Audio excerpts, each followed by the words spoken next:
Sarah Mitchell stood at the floor-to-ceiling windows of her corner office on the 40th floor, watching the city buzz below like a colony of busy ants. At 38, she had built something that most people only dreamed of.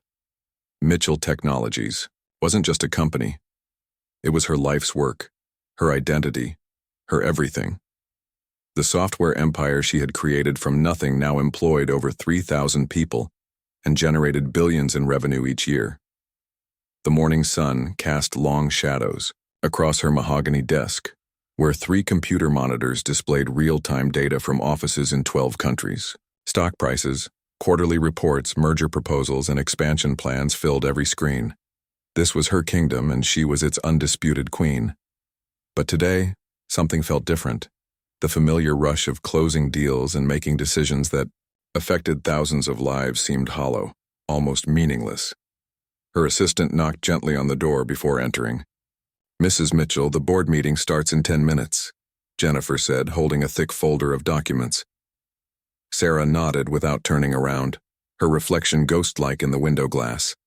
She looked tired, older than her years, with stress, lines that expensive creams couldn't erase.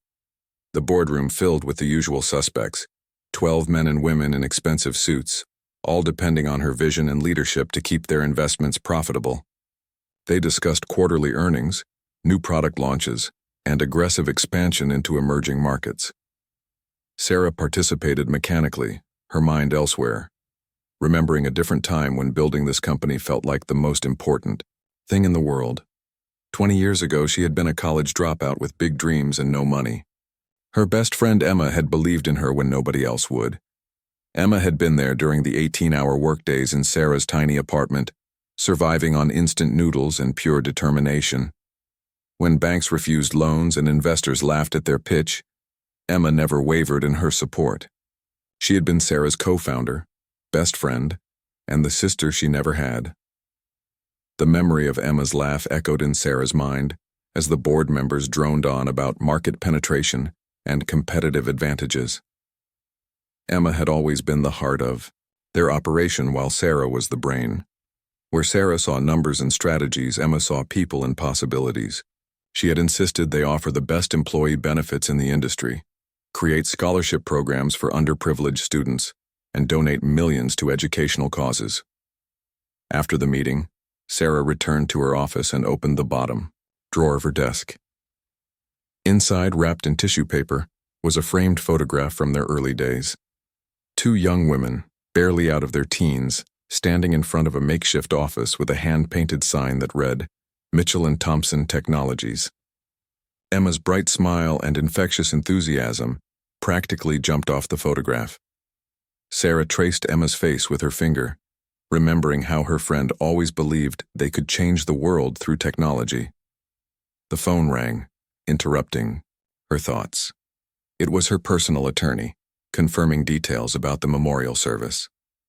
Emma had been gone for 3 months now, but Sarah still expected to see her walking through the office door with coffee and terrible jokes.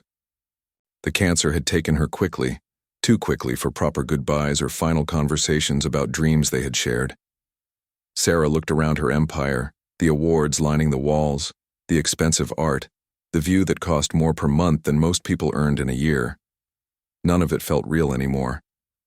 The company had consumed her life so completely that she had forgotten who she was before Mitchell Technologies existed. She worked 16-hour days, slept 4 hours if she was lucky, and hadn't taken a real vacation in over 5 years. Her phone buzzed with another urgent message from the Tokyo office. A major client was threatening to cancel their contract over a delayed product launch. 3 months ago, this would have sent Sarah into crisis mode, mobilizing teams across continents to save the deal. Today, she stared at the message with complete indifference. What did any of it matter if Emma wasn't there to celebrate the victories or comfort her through the defeats? The afternoon stretched endlessly as Sarah went through the motions of running her empire. She signed documents without reading them, approved budgets that would have excited her months earlier, and listened to department heads report on projects she had once micromanaged obsessively. Everything felt like she was watching someone else's life through thick glass. When evening finally arrived, Sarah remained in her office long after everyone else had gone home. The building grew quiet except for the hum of computers and distant traffic sounds. She opened Emma's final letter, the one delivered after the funeral, and read it again for the 100th time. Emma had written about dreams beyond quarterly profits and market share. She had written about the adventures they had planned but never taken, the small charities they had wanted to start, the difference they could make in individual lives, rather than just corporate bottom lines. Sarah walked to her private bathroom and looked at herself in the mirror. The woman staring back was successful, wealthy and powerful, but also hollow and exhausted. Her reflection looked like a stranger wearing her face. When had she become this person who lived only for board, meetings and profit margins? When had she stopped being the dreamer who wanted to use technology to make the world better? The city lights twinkled below as Sarah made a decision that would have seemed impossible just hours earlier. She opened her laptop and began typing, an email to the board of directors. Her hands trembled slightly as she wrote the words that would change everything. The empire she had built from nothing, the company that defined her identity, the business that consumed her entire adult life. She was going to walk away from all of it. The email was short and direct. She announced her immediate resignation as CEO and her intention to sell her controlling shares in the company. She recommended her capable vice president as interim leadership and promised a smooth transition. But she offered no explanation for her decision, no timeline for her departure, and no hint about what she planned to do next.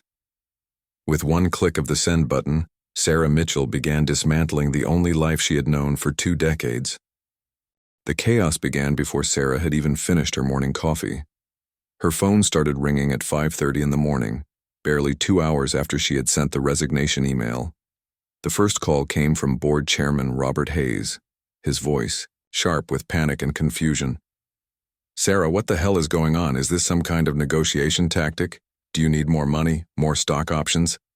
She hung up without answering and turned off her phone. Outside her penthouse apartment, the city was just beginning to wake up, but Sarah felt more alert than she had in months. The decision had lifted a weight she hadn't realized she was carrying. For the first time in years, she wasn't thinking about quarterly projections or competitor analysis. Instead, she was thinking about Emma's letter and all the conversations they had shared about life beyond corporate success. By 8 o'clock, her doorman was calling to announce visitors. Sarah ignored him and made herself breakfast. Real breakfast, not the protein bars and coffee that had sustained her for years. She sat at her kitchen table, actually tasting her food instead of eating mechanically while reading market reports. The simple act of being present in the moment felt revolutionary. The financial news channels were already discussing her resignation by mid-morning. Sarah watched with detached amusement as analysts speculated about hostile takeovers, health problems, or family scandals. None of them considered the possibility that she might simply be tired of the life she had built. The company's stock price dropped 12% in the first hour of trading, wiping out billions in market value. With her single email, her assistant Jennifer arrived at noon clearly distraught. "Mrs. Mitchell, there are reporters downstairs and the board is demanding an emergency meeting. The Tokyo office is in complete confusion, and 3 major investors are threatening to pull out unless you provide a detailed explanation." Sarah listened patiently, then asked Jennifer to help her pack instead of handling corporate damage control. The packing process revealed how little of her life existed outside the office. Her closet was full of expensive business suits, but she owned almost no casual clothes. Her bookshelves contained business biographies and management theory, but no novels or poetry. Her kitchen was barely used. Her living room felt like a hotel. Lobby and her bedroom was simply a place to collapse between exhausting days. Sarah found herself keeping very little. She packed a few casual clothes, some photographs of Emma, her friend's final letter, and a small wooden box that contained mementos from their early days building the company. Everything else, the designer furniture, expensive art, and symbols of corporate success, could stay with the apartment. Someone else could worry about quarterly earnings and hostile takeover attempts. The media attention intensified throughout the day. News vans lined the street outside her building, and reporters shouted questions whenever she appeared near a window. Headlines speculated wildly about her motives. Tech Queen's mysterious abdication. Mitchell Technologies in crisis after CEO's shocking exit. What really happened to Sarah Mitchell? The coverage portrayed her as either having a nervous breakdown or orchestrating some brilliant business maneuver that mere mortals couldn't understand. Sarah's phone, once she turned it back on, contained over 200 missed calls and nearly 1,000 text messages. Former colleagues, business partners, competitors, and journalists all wanted explanations she wasn't prepared to give. The truth was too simple and too personal for the business world to understand. She hadn't walked away because of scandal or strategy. She had walked away because life was too short to spend it in boardrooms discussing profit margins instead of living actual experiences. Her lawyer arrived in the evening to discuss the legal implications of her decision. Gerald Patterson had handled her business affairs for 15 years and looked genuinely confused by her sudden choice. "Sarah, you built this company from nothing. It's worth over $8 billion. You can't just walk away without a plan. What about your employees? Your shareholders? Your responsibility to the company?" Sarah looked at Gerald with newfound clarity.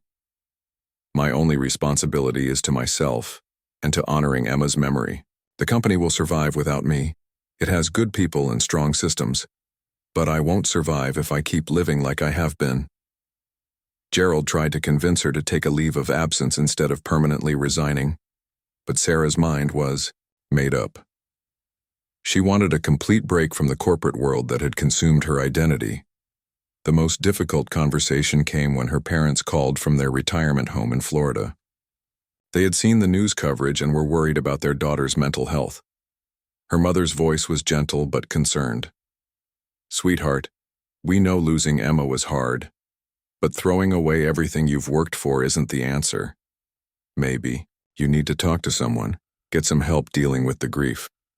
Sarah tried to explain that this wasn't about grief clouding her judgment. It was about grief clearing away the noise and helping her see what really mattered. She had spent 20 years building something impressive and profitable, but she had forgotten to build a life worth living. Emma's death had reminded her that success without happiness was just elaborate suffering. Her former employees were equally confused. Sarah had always been demanding but fair, pushing everyone to achieve excellence while rewarding their efforts generously. Many of them sent messages, expressing concern and asking if there was anything they could do to change her mind. They couldn't understand why someone would voluntarily leave the summit of corporate success to venture into uncertainty. The hardest part was sorting through 20 years of business relationships that had masqueraded as friendships. Sarah realized that most of her social circle consisted of people who knew her only as the CEO of Mitchell Technologies. Without that identity, she wasn't sure who she was to them or who they were to her. The relationships had been built around business dinners, corporate events, and mutual professional benefit rather than genuine personal connection. As the day ended, Sarah sat in her mostly empty apartment, surrounded by boxes and the detritus of a life she was leaving behind. The city lights sparkled below, but instead of feeling proud of her place above it all, she felt excited about the possibility of walking among those lights as a regular person rather than an untouchable corporate executive. She opened Emma's letter one more time and read the passage that had convinced her to take this leap. "Sarah, you've always been so focused on building something bigger than yourself that you forgot to build yourself. Success isn't just about what you achieve. It's about who you become along the way. Don't let the company become your whole identity. There's so much more to life than quarterly reports and board meetings." Tomorrow she would officially begin her new life, whatever that might look like. Tonight, for the first time in decades, Sarah Mitchell went to sleep without setting an alarm clock. 3 weeks after walking away from her empire, Sarah Mitchell found herself standing in the parking lot of a small-town diner in Nebraska, holding a cup of coffee that cost 99 cents instead of the $5 artisan blend she used to drink. The contrast was jarring but somehow liberating. She had been driving west with no particular destination in mind, staying in modest motels and eating at local restaurants, trying to remember what it felt like to be an ordinary person. The diner was the kind of place she would have dismissed as beneath her notice during her corporate life. Vinyl booths, checkered floors, and a handwritten menu taped to the wall. But the coffee was surprisingly good, and the waitress, a woman named Betty with kind eyes and calloused hands, treated everyone with the same genuine warmth regardless of their appearance or apparent wealth. Sarah had traded her designer suits for jeans and simple t-shirts bought at discount stores. Without her corporate armor, she felt vulnerable, but also authentic in a way she had forgotten was possible. People looked at her differently now, not as a powerful executive to be impressed or intimidated by, but as just another traveler passing through their small town. The anonymity was both frightening and exhilarating. Her temporary life had a simplicity that contrasted sharply with the complexity of running a multinational corporation. She woke up when she felt rested, ate when she was hungry, and drove until she found somewhere interesting to stop. There were no board meetings, no urgent emails, no life-or-death decisions that affected thousands of jobs. The constant pressure that had been her normal state for 20 years was gradually melting away. But the freedom came with unexpected challenges. For 2 decades, every minute of Sarah's day had been scheduled and purposeful. Now, faced with unlimited choices and no external demands, she sometimes felt paralyzed by possibility. What did she actually enjoy doing when she wasn't optimizing profit margins or strategizing market dominance? Who was she when she wasn't the CEO of Mitchell Technologies? The questions followed her as she drove through small farming communities and stopped at roadside attractions. She visited a corn maze in Iowa, toured a cheese factory in Wisconsin, and spent an afternoon watching clouds from a hilltop in Minnesota. These simple pleasures felt foreign at first, like she was learning to use senses that had been dormant for decades. Her phone still buzzed occasionally with calls from her former world. The new interim CEO wanted advice on handling a major client crisis. Board members sought her input on strategic decisions. Financial journalists offered large sums for exclusive interviews about her dramatic exit. Sarah let most calls go to voicemail, occasionally listening to the messages with the detached interest of someone observing someone else's life. The business world's confusion about her departure was reflected in the ongoing media coverage. Financial analysts continued speculating about hidden motives, suggesting everything from insider trading investigations to secret health problems. The idea that someone might voluntarily walk away from billions of dollars simply because they wanted a different kind of life seemed beyond their comprehension. In a small library in South Dakota, Sarah found herself reading novels for the first time in years. She had forgotten the pleasure of following a story without analyzing it for business lessons or competitive advantages.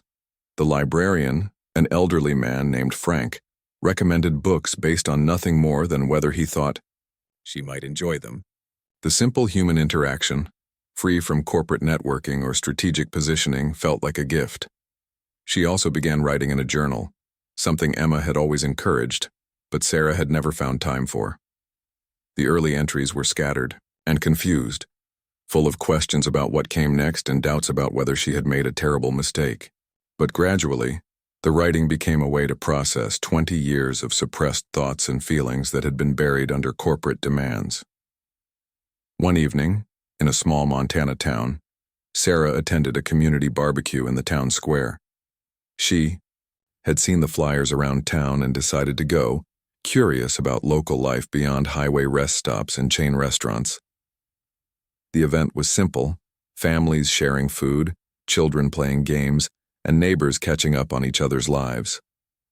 Sarah felt like an anthropologist observing an alien culture, but people welcomed her without question or agenda.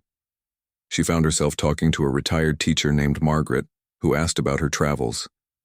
Sarah gave a vague answer about taking time to see the country, but Margaret seemed to sense there was more to the story. "Sometimes life forces us to stop and figure out what really matters," Margaret said gently. "It's not always comfortable, but it's usually necessary." The conversation stayed with Sarah as she continued west. Margaret's words echoed Emma's final letter about the importance of building a life rather than just building success.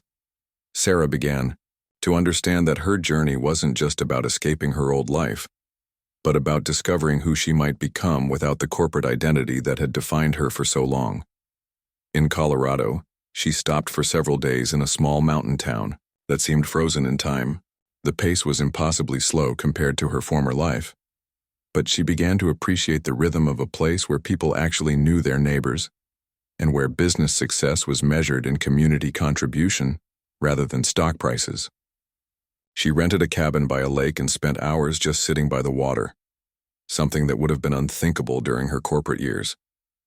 The mountain air was clean and sharp, so different from the recycled atmosphere of office buildings and corporate jets. Sarah found herself taking long walks on forest trails, encountering wildlife and natural beauty that existed completely independently of human ambition or corporate strategy. A family of deer that came to drink from the lake each morning didn't care about her quarterly earnings or market share. They existed simply and completely in the present moment. For the first time since Emma's death, Sarah felt something approaching peace. The constant anxiety about competitor moves, employee retention, and investor expectations was fading, replaced by a calmer awareness of her own thoughts and feelings. She was beginning to remember dreams and interests that had been buried under decades of corporate focus.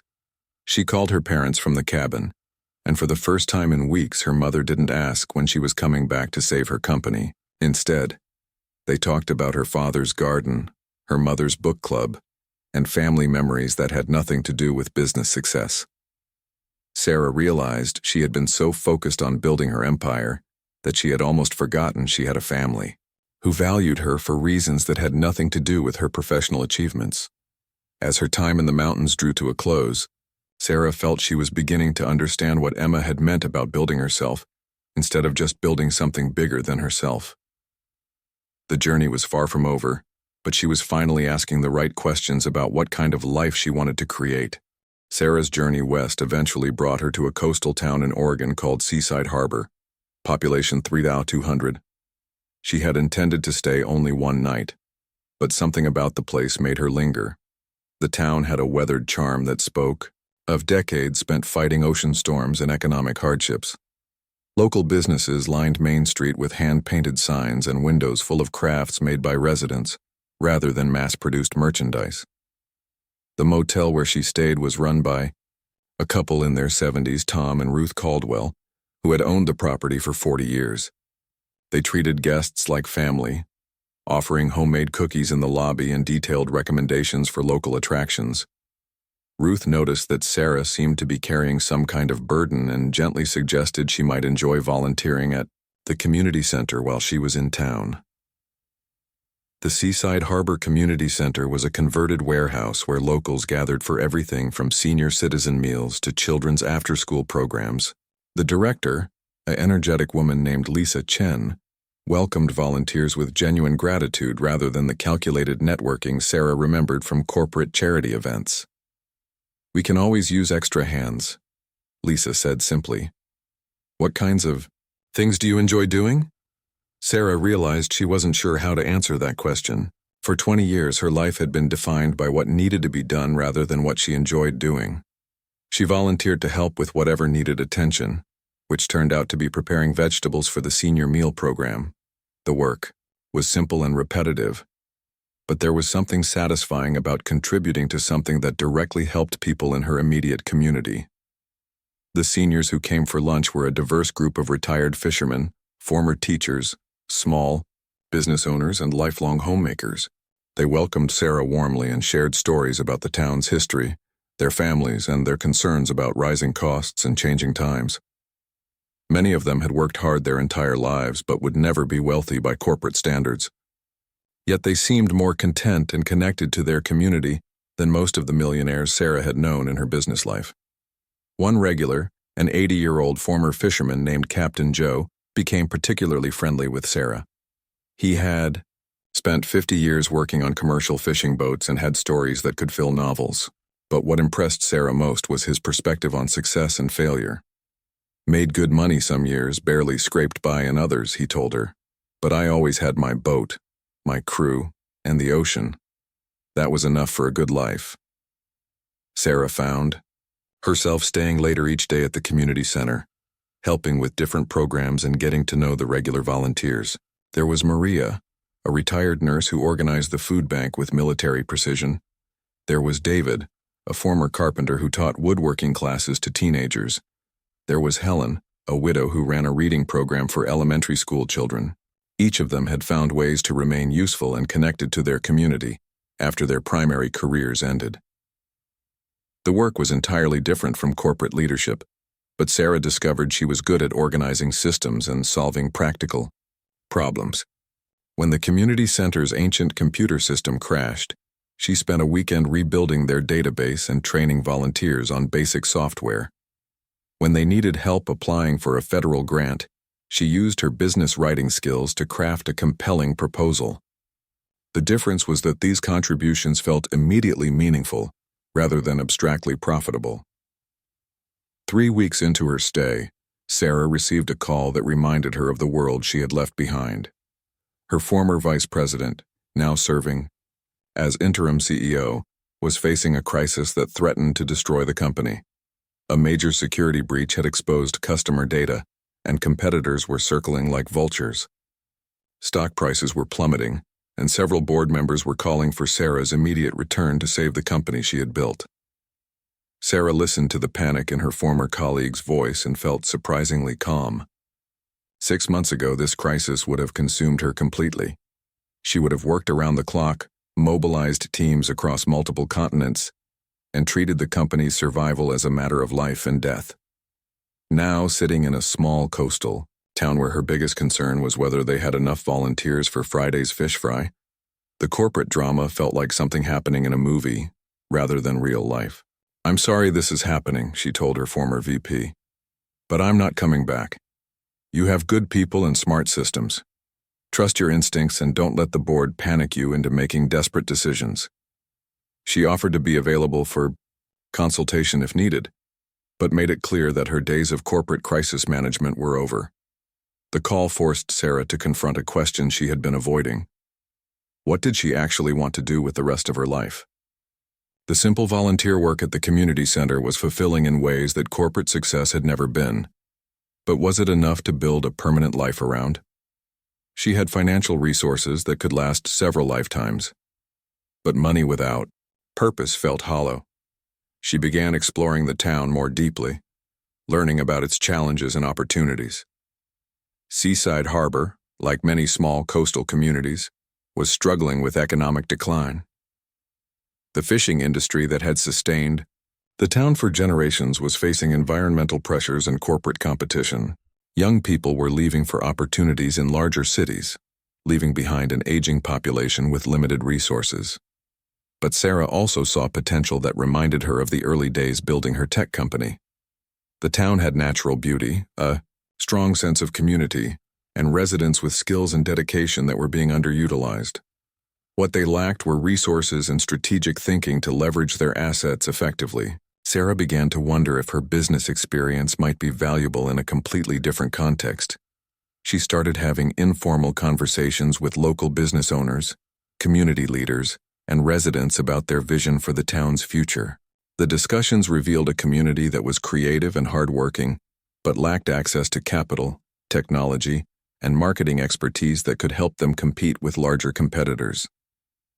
They had ideas for sustainable tourism, local food production, and artisan crafts, but needed help turning those ideas into viable businesses.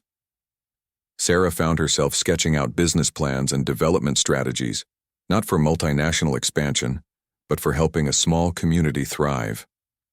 The problems were different from corporate challenges, but the analytical skills she had developed over 20 years were surprisingly applicable. The difference was that success would be measured in community health and individual well-being, rather than stock prices and market share. One evening, sitting on the beach watching the sunset, Sarah realized she had found something she hadn't been looking for. The town needed help developing economic opportunities, and she needed a purpose that felt meaningful rather than just profitable. The combination might offer a way to honor Emma's memory while building something genuinely valuable for people she was learning to care about. The ocean waves crashed rhythmically against the shore, and Sarah felt a sense of possibility she hadn't experienced since the early days of building her first company. But this time, success would look entirely different than anything she had achieved before. 6 months after arriving in Seaside Harbor as a directionless refugee from corporate success, Sarah Mitchell found herself presenting a comprehensive economic development plan to the town council. But instead of a boardroom filled with suits and profit motives, she faced a circle of folding chairs occupied by fishermen, shopkeepers, teachers, and retirees who would be directly affected by every decision. The plan had grown organically from countless conversations over coffee at Maggie's diner, late-night discussions at town council meetings, and weekend brainstorming sessions at the community center.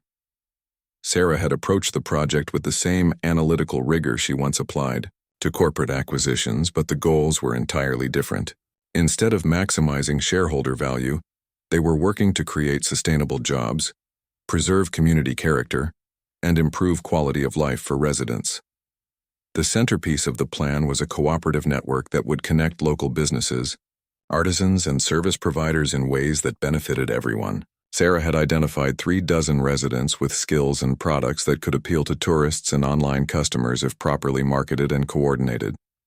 Maria's homemade soaps, David's custom furniture, Helen's knitted goods, and Captain Joe's guided fishing tours could all be part of a larger brand that celebrated authentic coastal living. But Sarah had learned that successful community development required more than business strategy. It needed genuine relationships and trust that couldn't be manufactured in corporate boardrooms. She had spent months proving herself through small actions, helping Lisa organize the community center's finances, working alongside volunteers at the food bank, and showing up consistently for town meetings even when discussions moved at a pace that would have frustrated her former corporate self. The trust she had built became crucial when she proposed the most controversial part of her plan: using her personal wealth to establish a community investment fund. Sarah wanted to create a pool of capital that local entrepreneurs could access for business development, with profits reinvested in community projects rather than flowing to outside investors. The concept challenged traditional notions of economic development and required residents to believe that someone with her background genuinely cared about their community's well-being. Town Council member Robert Barnes, a retired bank manager, voiced the skepticism many residents felt. "Sarah, we appreciate everything you've done here, but you're talking about millions of dollars. What happens when you get bored with small-town life and move on to your next project? We can't build our future around someone who might not be here in 5 years." Sarah had expected this question and had spent weeks preparing her answer. "You're right to be cautious," she said, "but I'm not asking you to build your future around me. I'm asking to help you build systems and resources that will belong to the community regardless of what I do. The investment fund will be governed by local residents, not outside investors. The marketing cooperative will be owned by the participating businesses. My role is to help get things started, not to control them permanently." The discussion continued for 3 hours, with residents raising practical concerns about everything from tourist impact on local infrastructure to competition with existing businesses. Sarah answered each question with detailed research and financial projections, but also with stories about community members she had come to know personally. This wasn't abstract economic theory. It was about helping David expand his woodworking shop, giving Maria's soap business access to online markets, and creating opportunities for young people like Tommy Chen, Lisa's son, who wanted to stay in his hometown but needed better job prospects. The vote was close, 7 in favor, 5 opposed, but it represented more than approval for an economic development plan. It was acceptance of Sarah as a community member, rather than an outsider with money. The skeptics agreed to support a 1-year trial period with regular reviews and the option to modify or discontinue the program if it wasn't working as promised. Implementation began immediately. Sarah worked with a local attorney to establish the Community Investment Fund with transparent governance structures and clear accountability measures. She partnered with Lisa Chen to create business development workshops where residents could learn marketing skills, financial planning, and online sales techniques. The community center became an unlikely business incubator, where retired teachers helped with grant writing and former fishermen shared practical wisdom about running sustainable enterprises. The first major success came when Maria's soap business received an order for 500 units from a boutique hotel chain after Sarah helped her develop professional packaging and an online presence.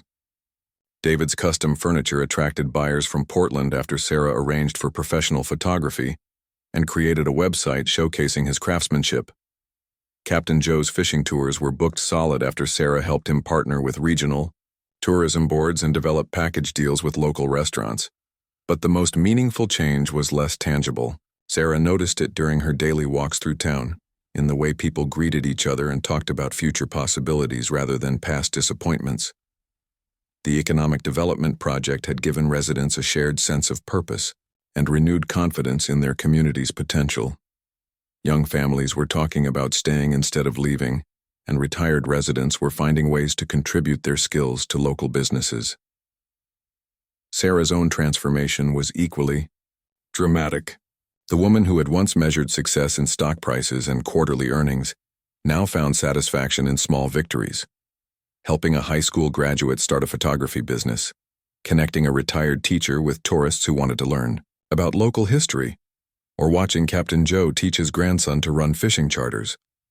The work was challenging in different ways than corporate leadership, requiring patience, diplomacy, and genuine care for individual outcomes rather than aggregate results. Her relationship with Emma's memory had also evolved. Instead of carrying guilt about choices not made and conversations not finished, Sarah felt she was honoring her friend's values through practical action. Emma had always believed that business success should serve human purposes rather than exist for its own sake. The Seaside Harbor project embodied that philosophy in ways that Mitchell Technologies, for all its profitability, had never achieved. The media attention that had once focused on her mysterious corporate departure now shifted to her unconventional second act. Business magazines wrote about the former tech CEO who traded billions for community development, but the stories missed the deeper truth. Sarah hadn't given up success. She had redefined it in terms of relationships, community health, and personal fulfillment, rather than financial metrics. As her first year in Seaside Harbor drew to a close, Sarah realized she had found something she hadn't known she was looking for, a way of living that honored both her business skills and her human values. The town council had already voted unanimously to continue the economic development program, but more importantly, Sarah had found a home where her contributions were valued for their impact on real lives rather than their effect on abstract markets. Emma would have been proud, Sarah thought, watching the sunset from her small apartment above Maggie's diner. She had finally learned to build something bigger than herself while simultaneously building the person she wanted to be. 2 years after walking away from her empire, Sarah Mitchell stood before a packed auditorium at the University of Oregon, invited to speak about alternative models of economic success. But instead of delivering another corporate success story, she shared the stage with Maria Santos, whose soap business now employed 12 people, and Captain Joe, whose fishing cooperative had expanded to include 6 boats and provided sustainable employment for 22 local families. The audience, of business students and faculty, expected to hear about innovative investment strategies or disruptive technologies. Instead, Sarah talked about the economics of community well-being, the business case for stakeholder capitalism, and what she had learned about measuring success in terms of human flourishing rather than stock performance. The questions afterward revealed how radical her transformation seemed to people still embedded in traditional business thinking. One MBA student asked the question Sarah had been expecting. "Don't you miss the excitement of running a major corporation? How do you find fulfillment in such small-scale projects?" Sarah smiled, remembering when she might have asked the same question. "The scale is smaller, but the impact is deeper," she explained.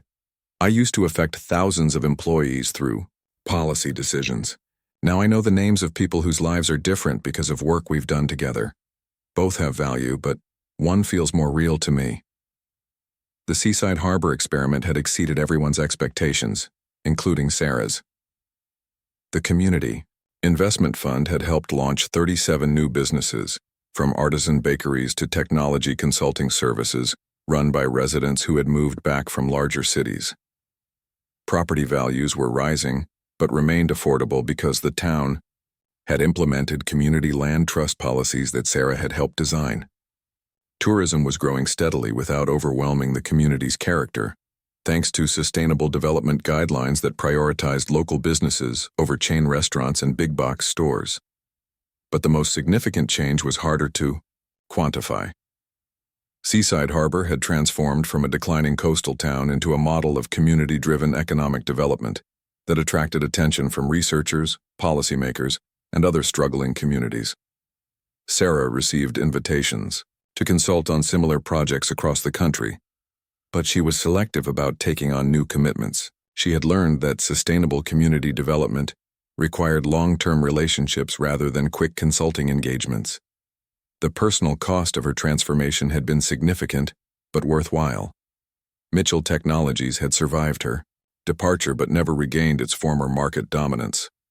The company had been acquired by a larger competitor 18 months after her resignation, making her former employees wealthy, but ending the independent existence of the business she had spent 20 years building. Sarah felt a pang of loss when she heard the news, but it was tempered by relief that she wasn't responsible for navigating the complex merger process. Her financial situation had stabilized at a level that would have seemed modest by her former standards, but provided more security than most people ever experienced. The sale of her Mitchell Technologies stock had been reinvested in a diversified portfolio that generated enough income to support her simple lifestyle and fund her community development work. She lived in a small house she had bought near the harbor, drove a reliable used car, and found satisfaction in a life scaled to human proportions rather than corporate ambitions. The relationship with her parents had deepened as they saw their daughter becoming someone they recognized rather than the driven executive who had been too busy for regular phone calls. They visited Seaside Harbor several times and were amazed to see Sarah known and respected by people who valued her for her community contributions rather than her business achievements. Her mother admitted she had worried that walking away from the company was a sign of depression or breakdown, but seeing Sarah's contentment had convinced her that it was actually a sign of health. Sarah's romantic life had also been transformed by her new priorities. She had begun dating Tom Chen, Lisa's brother, who taught high school science and coached the debate team. Their relationship developed slowly through shared volunteer work and long conversations about education, community development, and environmental sustainability. Tom was impressed by Sarah's business intelligence but more interested in her growing wisdom about living a balanced life. He had never been intimidated by her wealth because he measured people by their character and contributions rather than their financial resources. The third anniversary of Emma's death arrived on a crisp October morning. Sarah walked to the small cemetery overlooking the harbor where she had placed a memorial stone for her friend. The inscription read simply, "Emma Thompson. She believed we could change the world through kindness and intelligence." Sarah sat beside the stone and updated Emma on the life she had built since their last real conversation. "I finally figured out what you meant about building myself instead of just building something bigger than myself," Sarah said quietly. "It took losing everything I thought mattered to find out what actually matters. You would love this place, Em. You would love the people and the work we're doing. It's what we always talked about in those late-night planning sessions, using business skills to make people's lives better rather than just making rich people richer." A fishing boat was returning to harbor, and Sarah waved to Captain Joe, who raised his hand in greeting. In a few hours, she would meet with a delegation from a struggling mining town in Montana that wanted to learn about community-driven economic development. Next month, she was scheduled to present research findings at a conference on alternative economic models. The work was challenging and meaningful, but it never consumed her identity the way corporate leadership had. Sarah had learned to measure her days in conversations with neighbors, progress on community projects, and quiet moments watching the ocean rather than in meetings attended, deals closed, or stock prices achieved. She still worked hard, but the work felt integrated with her life rather than separate from it. She had time for friendships, hobbies, reading, and the kind of reflection that had been impossible during her corporate years. The woman who had once commanded boardrooms and influenced markets had discovered a different kind of power, the ability to help communities believe in their own potential and develop the resources to achieve their goals. It was smaller in scale but larger in human significance than anything she had accomplished as a CEO. As the sun set over Seaside Harbor, painting the sky in brilliant oranges and purples, Sarah felt the deep satisfaction of a life lived in alignment with her values. She had walked away from everything that society said should matter and found everything that actually did matter. Emma would have been proud of the journey, Sarah thought. And more importantly, she was finally proud of it herself. The empire she had built and abandoned was now just a chapter in business history. But the community she had helped create would continue growing long after she was gone. That felt like the right kind of legacy, not monuments to personal achievement, but foundations for other people's success and happiness. Life had carried her exactly where she needed to be,